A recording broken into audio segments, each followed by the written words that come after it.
Hello everybody and welcome to the ESI Focus, where I delve into a specific sector of the esports industry with a special guest. This is the first episode of our 4-part series on esports broadcasting, which is presented by live production technology company Ross Video. So as a result, I'm joined by Ross Video's esports business development manager, Phil Englert, to discuss broadcasting opportunities within esports. This conversation provides a great insight into topics such as esports production, what technology is currently being used, and how broadcasts are optimizing these solutions. For those who are unaware, Ross Video provides live video productions for global viewers daily by building and distributing live production technology solutions. And honestly, we're really glad to have them on board supporting this podcast series. So, without further ado, let's get into the episode.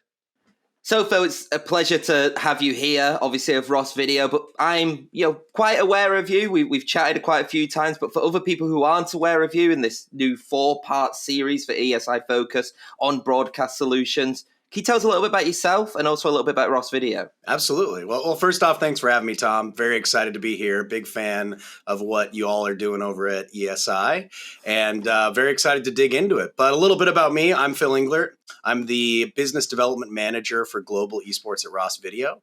And I came into the esports industry about 6 years ago, and I've been in the live broadcast industry for about 10 years. And what really sucked me into esports was video games are awesome, but also on top of that, it was being able to be a part of a production that is inside the game. That really, to me, as a creative person, as a director, that was absolutely fascinating, and that sucked me into esports. So in terms of my esports career, I've spent most of my time working with the games themselves and the tools that the games provide for telling stories.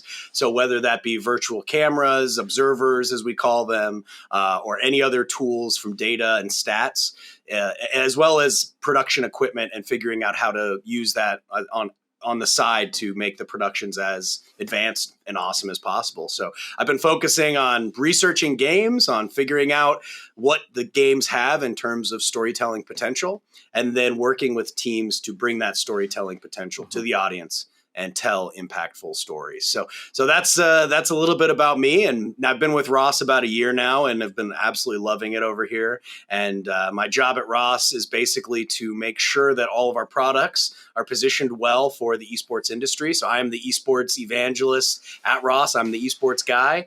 And my goal is really to make sure that we are pushing innovation and driving the next stage of development for the esports industry. So it's a really exciting job and it's really fun. And it's really cool to now have stepped outside of just the in-game portion like I used to be and kind of expand my view to the rest of the industry. And it's been an amazing journey so far, and I've been thoroughly enjoying it. So very excited to be here today. Very excited to talk about esports. So another day in paradise.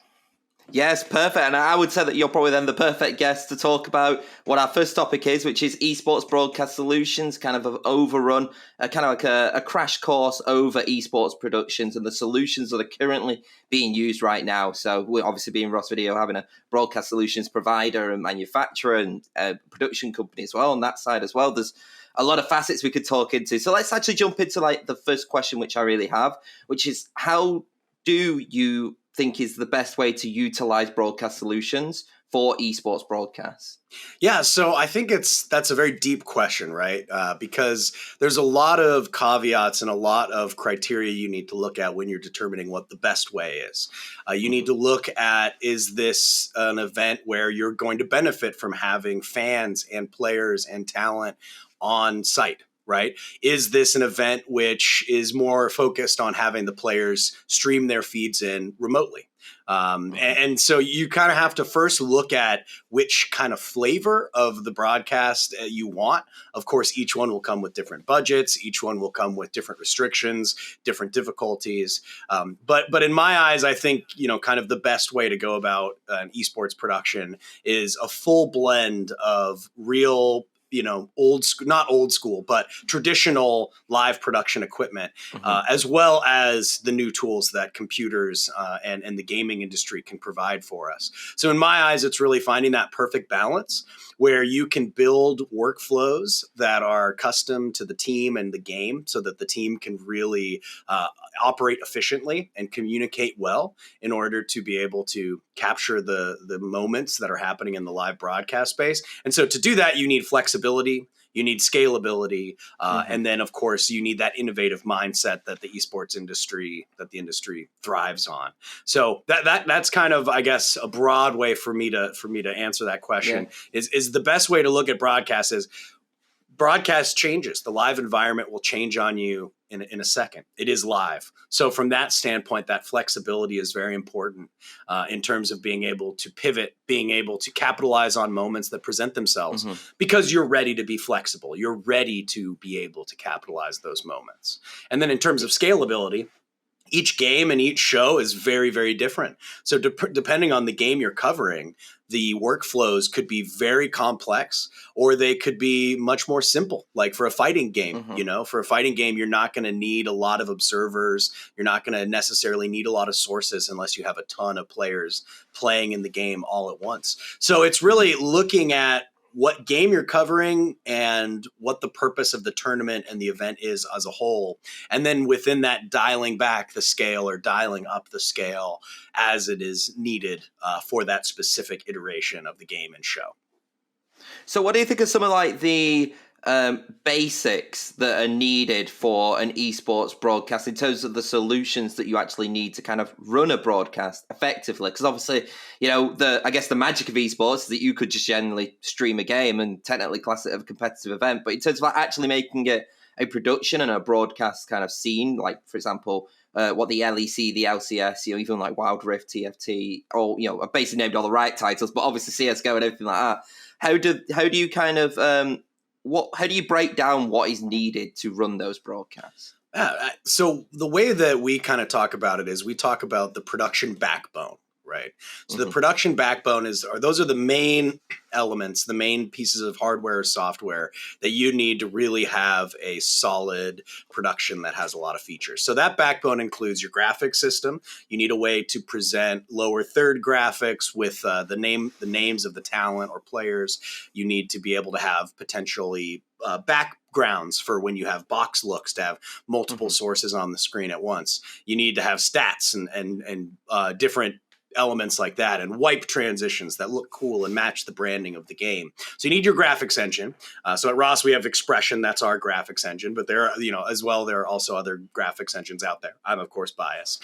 And then you need your production switcher, right? So your switcher is basically what allocates the sources that are going to be put on the broadcast. And so that is how you build a lot of your looks with sources on top of sources. That's also how you would just cut from one camera to the next or transition from one camera or source to the next. And in Europe, that's called a vision mixer. So I guess a lot of the audience would probably be more familiar with vision mixer, but in North America, we call it the switcher. Then you need your router, right? So your router is basically your infrastructure for all the feeds that are being distributed into the production system and out of the production system. And then being able to customize which sources have which audio, which sources are starting where and landing where. Those are all really important details to nail down to have an efficient production workflow. And then you've got your replay system, right? So that you can have instant replays, you can roll back packages, you can build highlight packages of some of the best moments from the tournament, and so those are kind of the main, and then your audio console, of course. So those are kind of your main production spine elements to have a very simple, or just to be able to cover all the bases, so to speak, with production. And then once you look at whether you're doing it remotely or whether you're doing it in studio or on-prem, as we call it, on premises, that's when you'd look into the cameras you're using. Do you have any fun tools for the studio to film the talent? Do you have any LED volumes? What are you feeding to those volumes? How are you feeding that content to those volumes? So as you can tell, it can really pile on and start to scale up rapidly. And understanding that first spine and the basics and that foundation is really important to building a successful workflow in the live production environment. I think it's really fascinating because it is like layer on top of layer on top of layer, isn't it? And I think it's like you said, you have that foundation and then you kind of build up on top of that. I think what's really fascinating is the little things such as graphics. Not many people think about, oh, you have to have the graphics. Like I'm currently watching Valorant quite a lot recently, and even little things like just having the brackets, the graphics over the game itself, and making sure that everyone's kind of aware of what econ is, and kind of, for me, who doesn't really play the game that much. I played a little bit, but not as much. Like those little graphics give that knowledge, which then make me more invested in that game itself. So it doesn't always have to be, what I'm trying to say is, it doesn't always have to be like these massive kind of changes, but these little things which are needed on top of that. And like you said, with the vmix or the switcher, like the ability to kind of change angles. Obviously, that's a little bit different in esports as well, because obviously changing angles is normally through offline. I'm guessing on a studio, from player to player, actually cameras in studio, or players' cameras at home. But let's kind of shout out something else, which isn't technically a broadcast solution, but something that obviously nobody really develops that much, because it's the game who develops it themselves. But spectators and spectator client as well. Like, how crucial do you think a spectator client and a good spectator client is to a broadcast? Oh, I think it levels up having a great spectator client levels up the broadcast tremendously. You can definitely do esports without a spectator client, but you just take the gameplay feeds and just use a capture card, and you're just capturing whatever the player is seeing. However, having those extra angles, those extra ways of looking at the gameplay is really helpful, and it makes it a lot more exciting to the viewer. It makes them really feel like they're there. Because sometimes when you're just watching a player perspective, you can get really lost, especially, with a game where the players are moving really quickly. First person shooters sometimes can be very disorienting with how quickly the pros move these days.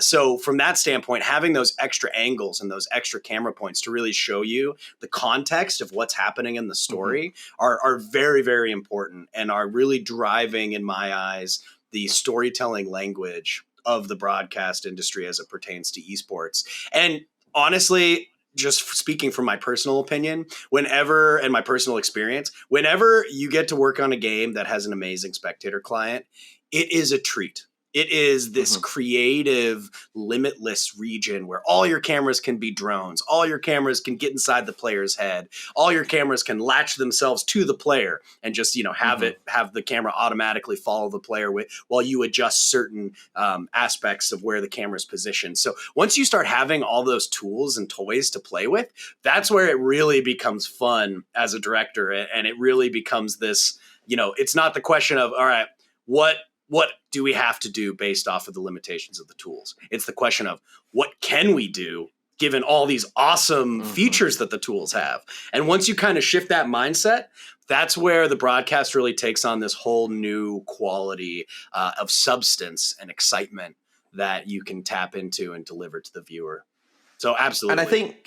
And I think esports companies and esports game developers are actually realizing how big esports is as like a viable thing in terms of a competitive sense, because we're now starting to see games come out and basically say that they are esports ready, which means that they have got a spectator client. They have got things which immediately make it more easily accessible for a broadcaster, for a more entertaining competitive solution. So it does highlight that it's not just production companies and providers and manufacturers like yourself looking into this, but it's actually the game developers themselves and the publishers looking at this and thinking, yes, we want the game to be amazing, but we want the game to look amazing for people who also aren't playing it as well. Yeah, absolutely. And each game looks at their game differently, right? Each company kind of has their own culture and how they want the game to hit the market, and the level of esports they want to reach, or if they want to try to enter into the esports side of things at all. But you're absolutely right. It is becoming a big part of the development process, is how can we make this, as you said, esports ready? I hear that term all the time.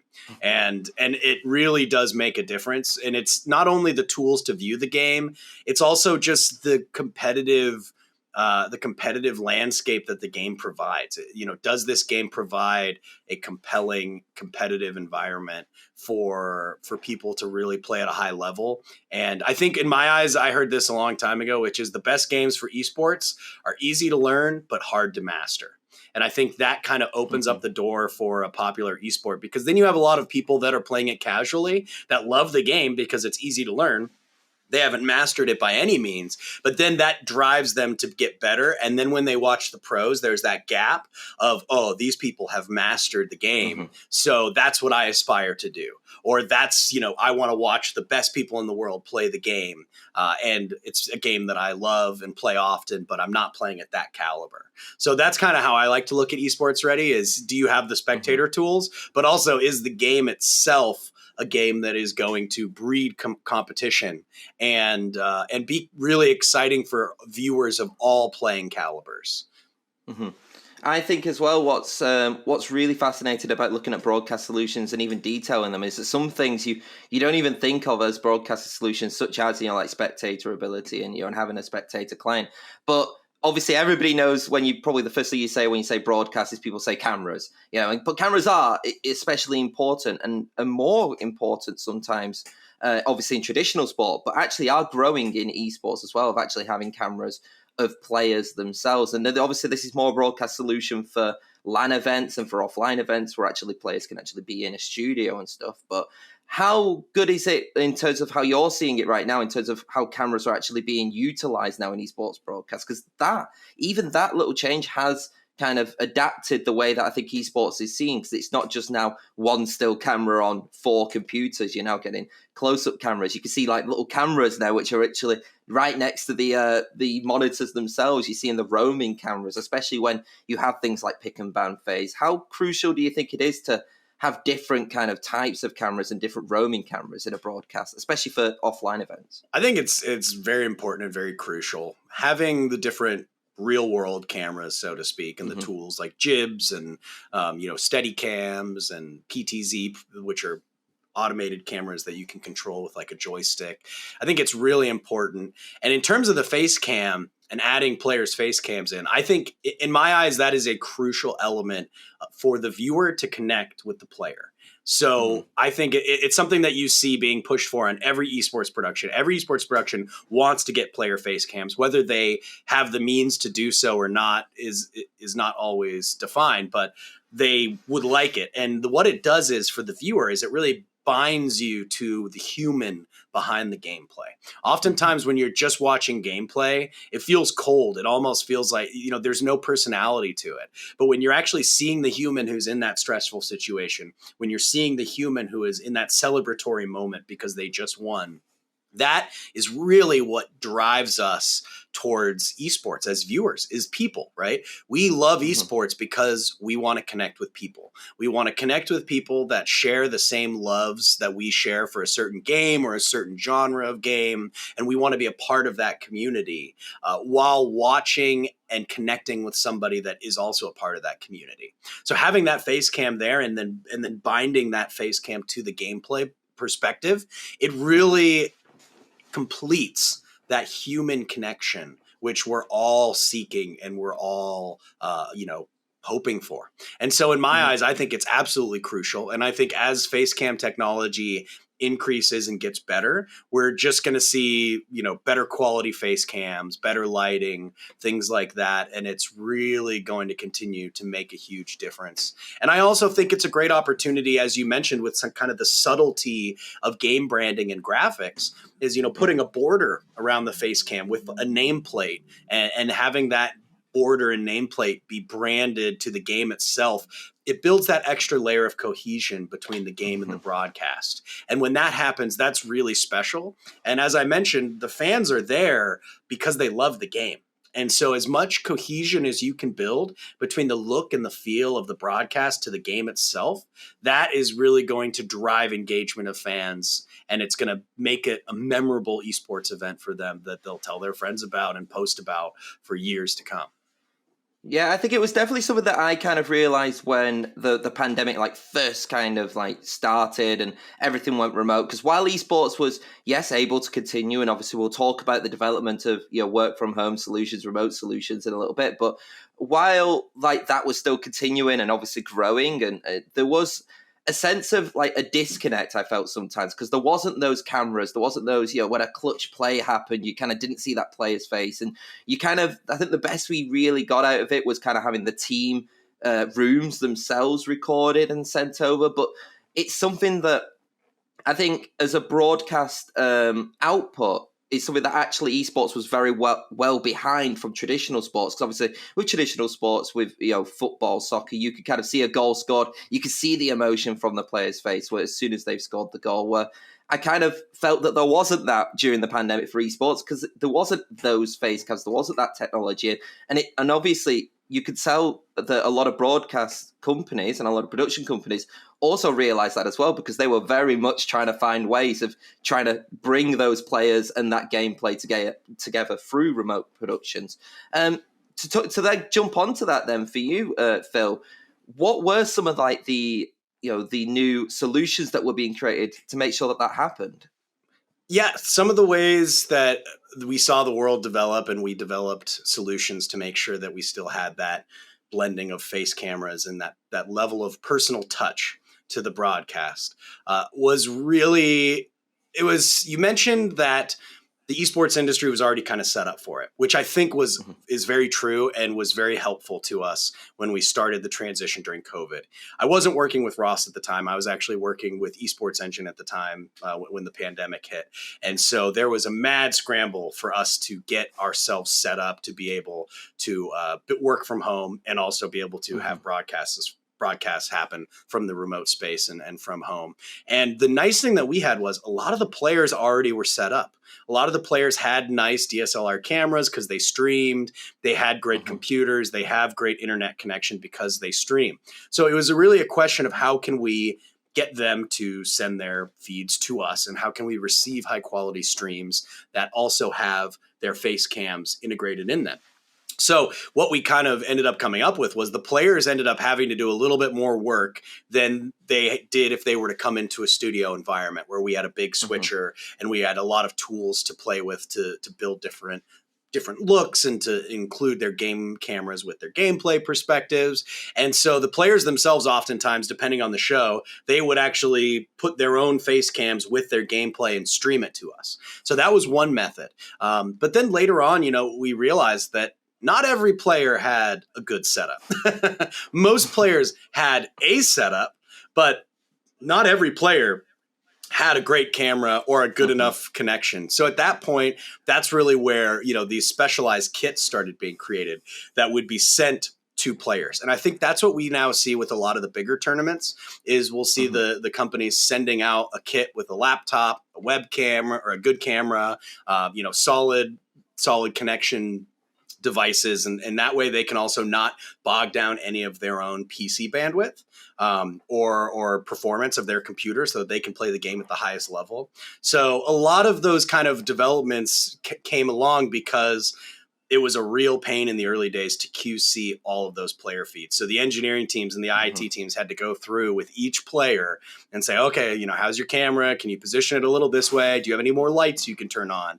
Things like that. And we're not getting your camera. We need, let's troubleshoot this. So it was really a nightmare from a troubleshooting standpoint, troubleshooting all of these player feeds remotely and figuring out what was going on with each and every single one of them, where with each and every single one of them, it would be a different problem. So I think at that point, that's when let's just send them a kit that we know is going to work, that we can talk them through, and that we have, that's going to be the most efficient and the most quality setup that we can possibly provide for them. So that was on the actual player side, some of the developments that popped up. And then on the production workflows, I mean, it was really, an innovative time of figuring out, are you fully remote? Are you hybrid remote? And so basically what that means is, the hybrid remote is where you have your studio building still up, that has great internet, that has a bunch of great production equipment in there that you can then control remotely, but you're still utilizing this infrastructure that is physical to be able to utilize that equipment. Whereas if you go a completely remote or a completely cloud-based production, then everything is in the cloud. You're not actually connecting to your production station. You're connecting to, the servers that you're renting from AWS or whoever it might be. And so that itself kind of created interesting innovations in figuring out, okay, how can we utilize the cloud? How can we utilize hardware and an infrastructure that is set up to succeed and be more stable that we have control over? And where does that line kind of fall in the middle? And I think we're still seeing a lot of production companies now figuring out where they fit in. Do they plan for all cloud, or do they want to still have those on-prem elements? And in my eyes, I think having the on-prem hybrid format, it just gives you a little bit more flexibility, believe it or not, because you do have that space. You have that studio space with high-end production equipment where you can scale up if needed. Whereas in the cloud, there's a level of scaling where you kind of hit that ceiling currently. And I know that there are awesome new systems coming out, every day that are helping with this. And it's exciting to have that development happening and continuing. But that's kind of the rambling answer for you. I'm sorry I couldn't be more concise for you on that one. Did that answer your question? Yes, I think that's absolutely perfect. I think it's really good to detail that, yes, esports was, really, beneficial in the sense that it's able to kind of be online and have online broadcasts and kind of gain a popularity, I guess, during the pandemic that might possibly not have not been able to do because of the solutions that the game inherently has and esports inherently has being online. But also noting that it wasn't easy. There was definitely solutions that needed to be created. It's not just the case of streaming an entire broadcast and then it's absolutely fine. You just do it on OBS or whatever like that. It's a lot more different than that. And I think it's good to kind of notify those differences, but then notify actually how it's changed as well. And I think one thing that I do want to touch on as well, kind of relating to remote broadcasts, is everyone kind of just thinks about it being players. And I think that a lot of production companies obviously focused on the players first because it being a competitive, environment. But I think the biggest struggles, which I felt from remote broadcasts, was casters and commentators and hosts and kind of the parts outside of the gameplay itself. Like, how many times was a caster just literally in the middle of casting a game and then just suddenly just cut out because it's all remote broadcasts and issues like that? How was I don't know if you even fully know really actually, but it'd be interesting. How was it for getting these broadcast talent and kind of the solutions that it needed to kind of bring them into the game, but also make sure that things don't crash, because things obviously did crash at the beginning and it's a lot more reliable now, and to a point where you now see broadcasts sometimes where people are not even going to these international events because they're just broadcasting online now and it's seemingly fine. Yeah, I mean, I'm not gonna lie, it was very stressful. The early days were incredibly stressful because things are falling apart as the show's happening. And you have to have fail safes. So when we would build our systems to do those cloud productions, we would have fail safes. We'd have plans in place for if a talent disconnected, we would go to a different look as quickly as we could, try to cut away from them. And it was very difficult, especially for shows where you had multi-regional talent. So for shows where you had, a caster in Australia, and then you had a caster in England, and then you had 3 casters in North America. For those types of shows, the Australian would always cut out almost every show. It was like a joke. It became a joke for us eventually. In the early days, it was super stressful because, we're used to a more reliable workflow where that doesn't happen in a studio. And if it does, it's like, that's a big thing happening. That's not just, their internet connection wavered for a second. So from that standpoint, it was very, very stressful in the beginning. And as a director, I'd be ripping my hair out over there. And right when you think things are stable, all of a sudden, somebody disappears. And of course, it's always the talent that is talking at that moment that is in the middle of this amazing speech. And then, boop, they're gone. So yeah, very stressful in the beginning. And then, you got used to it. And it just kind of became that like, well, it's remote broadcasting. And then it got better. And, as a director, you just had to get used to it. You just had to be like, okay, what can we do to avoid this? What can we do when this happens to pivot quickly and make it look as elegant and as seamless as possible? But then at the end of the day, there's only so much that we could control in that realm back then. And so, there were times you just kind of threw your hands up. Or you'd find there's still some really funny videos that of some talent that were dropping out and what they're saying as they're dropping out, and just some really funny moments that now in retrospect are funny because we've solved it, but at the time were incredibly stressful and difficult to work around. And you just shrug it off, and you lick your wounds and you keep going, I guess. So with remote broadcast solutions, with the amount that has been developed, you've talked about, with the different solutions that have come out with remote broadcasts, do you think that we're going to just start to see more remote broadcasts specifically from the major tournament organizers themselves, or the major production companies? Because, the likes of Riot Games, ESL, they've probably got the power to probably do a full in-studio broadcast, and that's probably the way that they'll want to do it, and, because they want to put a lot of time and effort in the set and everything like that. But do you think that now that actually these remote broadcast solutions have been developed, it's actually going to help smaller companies actually be able to develop better tournaments as well? Absolutely. Yeah, I think that's really the effect that I'm seeing is there's still LANs, there's still going to be LANs. People are going more and more, or we're getting back into in-venue audiences. I believe the LCS the other day just had their first in-venue audience since COVID. So that's exciting to see things coming back to normal in Santa Monica there. And I think that you hit the nail right on the head, Tom. Honestly, what the remote side of broadcasting does for the esports industry is it makes it more accessible. It makes the opportunity to have nonstop content there because you can do more remote broadcasts for less money than the on-prem stuff. And I think what it also does is it makes the LAN environment and the studio shows feel even better. Because then when you have a LAN environment with an awesome set and all these cool bells and whistles, it really stands out, right? It stands out against all the other esports productions that are just cloud-based because their hands are tied and limited. So I think that it's a good thing for the industry because it's pushing the industry forward in terms of how much content we can output, how many smaller players can get into the space. It also increases the abilities for schools, high school and college teams to get up and running and actually get a presence online. And from that standpoint, I think it's a great thing to be able to increase that outreach. And then, as I mentioned, it just makes the LANs look even cooler, and they really stand out in terms of their grandiose builds and their just kind of extravagance.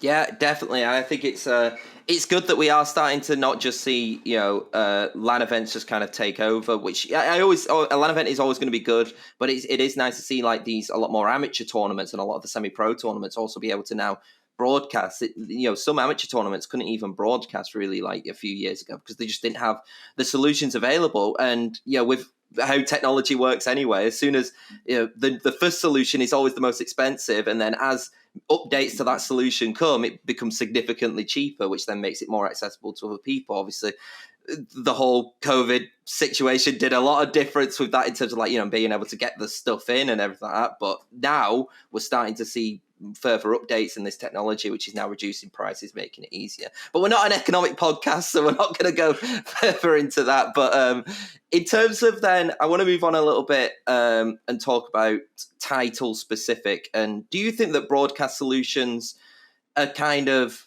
title specific sometimes, or do you think that there is like a plan which you can kind of put for every single esports title? Yeah, I think so. It's the solution in my eyes. I'm talking more about the workflow. So it's how the team operates, how the equipment is utilized, how the show build is actually put together. And from that standpoint, you absolutely need a different plan for every title. Every game is just, I think you can probably group a few by genre, but again, you still need to know about those key differences between those games and how to highlight that. And I think a great way to look at it is if you look at the difference between League of Legends and Dota and how those two games are observed. The observers in Dota, historically they'll circle things with their mouse. They'll like show off different things within the game and kind of break that third wall, right? They'll kind of point to things that the casters are talking about. Whereas League tends to be more of a polished, not polished, but I don't want to throw shade either way, but League tends to be more of an omniscient viewer where there are observers cutting around, but they're more floating over top, and they're toggling vision and gold and things like that. You never see like the mouse come out, right? That would be really weird, and it would be a mistake if you saw that in a League match. So although Dota and League are both MOBAs, they're both very similar in a lot of ways, the storytelling philosophy that they've both taken has been different. And I think that's kind of an interesting way to look at it. But I think you could tell the story a similar way for similar genre games. But I think it's those key differences. Even if you look at battle royales, right? Like the way you're going to cover Apex Legends is going to be different than the way you're going to cover Warzone or Fortnite. Fortnite used to have building, which now it doesn't. So, that's a huge change. But that was always a huge key element that made Fortnite different, and also, had different challenges and also different payoffs in terms of how you would tell the story. Whereas Apex Legends, you obviously have all of the abilities, right? So the character abilities are huge in terms of mobility alone, right? Some of the characters that can move super quick or can take their team and fly out of the area if things get too hot. So, understanding how the game is played, I think, is the most important part of it. Understanding what the current meta is with the pros, how they're playing the game, and then being able to understand what they're going to do before they do it. That is really kind of a big part of making sure you capture those moments. But yeah, I'm a big fan of building, custom workflows for each title. That being said, I think once you figure out what that workflow is that works for you and your team, if you're doing that title over and over again, you can use the same workflow, but you can just tweak little elements. So for me, it's if I was being asked about a game to cover, I would immediately fall back on the last time I covered that game. This is the team that we had. I would then start asking questions. Okay, how many observers do we have in the budget? How many observer PCs do we have? Does this game even have a spectator client? How many players are in the tournament?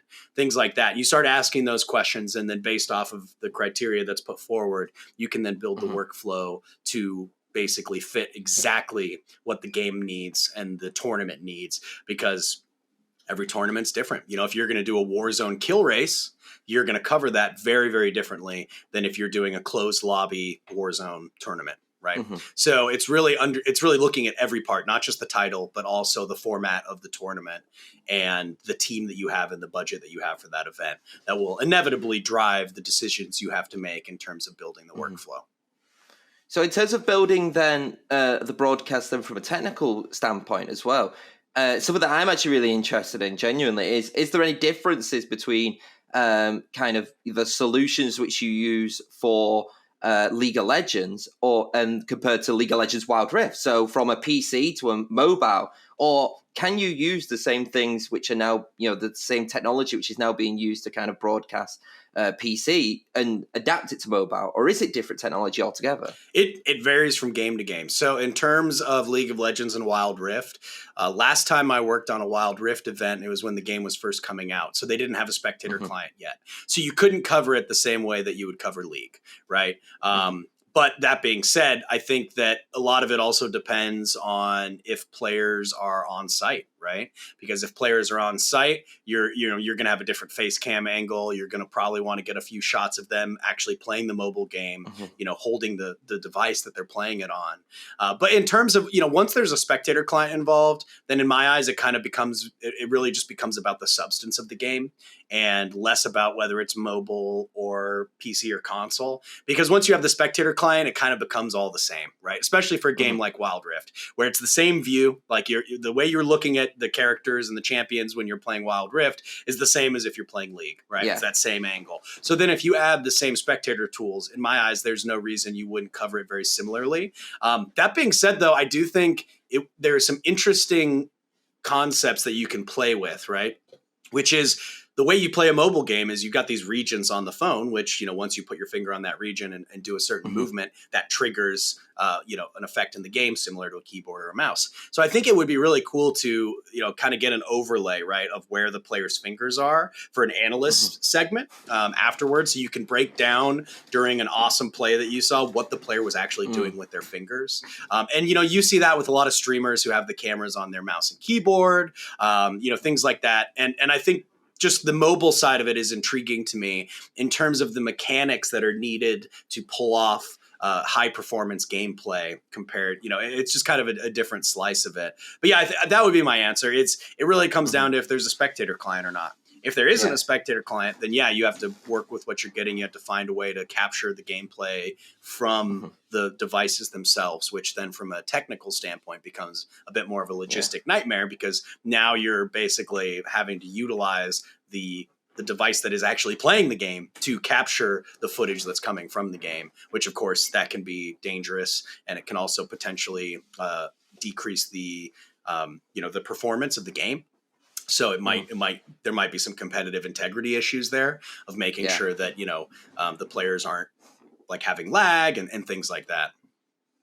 So in terms of using equipment such as like a Switch or a Vision Mix, as long as you get that output in, it doesn't matter if it is mobile or if it's PC. It kind of like you said, that backbone kind of goes throughout all esports broadcasts. It kind of doesn't matter as long as you can get that content in. Yeah, exactly. I think, one of the things you look at is if the game's portrait mode or landscape mode, and then that's more of a creative decision though, right? But at this, when a source is hitting the mixer or hitting the router, it becomes a source. So it could be a camera, it could be a gameplay source.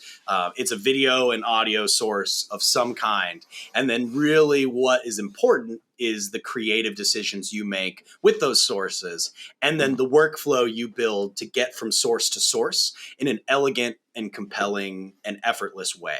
And I think that's where you'll notice like a great show build compared to one that maybe was a bit rushed or had some problems, or they didn't think of a few transition points. Is there might be a point where the broadcast all of a sudden jumps somewhere that kind of seems off, and it's like, why did we just jump there in that way? Where, when you're building a show, and how I like to build shows is I like to make sure that I have paths to each destination, so that no matter what's going to happen, no matter what gets thrown at me, I have a vehicle to get us to a safe place and make the show continue to look as clean as possible, so the viewers don't even notice that there was a mistake made, or the viewers don't even notice that we lost a feed or something broke in the middle of the show. So moving on to the final kind of question, really, and I have to bring up traditional sports when it comes to broadcast. I think it's something that I think I was tempted to bring it up straight away, but I thought I'd leave it to the end as the last question, really, and it turns about broadcast solutions in traditional sports. How much does that differ from esports, or is it the same technology? I like to say, so I started in sports. That was the first part of broadcast that I started, and I think that esports is really a mixture of sports and a music concert, a live music performance. I think if you look at some of the elements of how the stage is built, right? So for a live music performance, you're bringing in all the gear, you're bringing in all the speakers, you're bringing in everything to basically make sure the fans can hear the concert that's being put on in front of you. Same thing with esports, right? You're bringing in the field, you're bringing in the computers that are going to host the game, that are going to host the pitch or the field, and then you're building the stage to host it on yourself. And then you have a lot of those same competitive elements, that sports and esports both have, right? They're both competitions. They are both battles of skill and intelligence, and it really is just the medium and I guess where you're competing in the space you're competing in that differ. And I think what you tend to see is there's a lot of sources with esports. It tends, if you take your average sports to esports show, there's probably more sources in esports, because if you look at one player most likely has their gameplay perspective and their face cam. So each player has basically two cameras or two sources that are tied to them.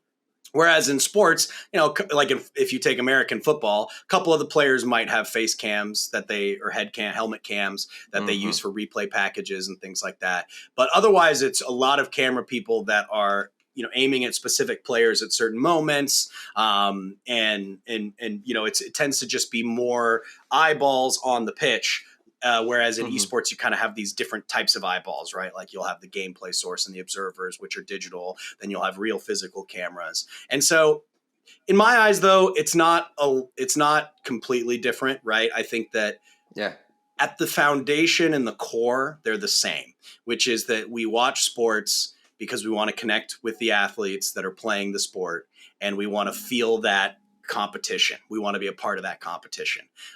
We want to feel the glory of the win. We want to feel the heartbreak of the loss. And I think that's the same thing with esports. We're there to connect with each other and connect with the people that are playing the game at an incredibly high level. And we want to feel their victory, and we want to feel their pain as well.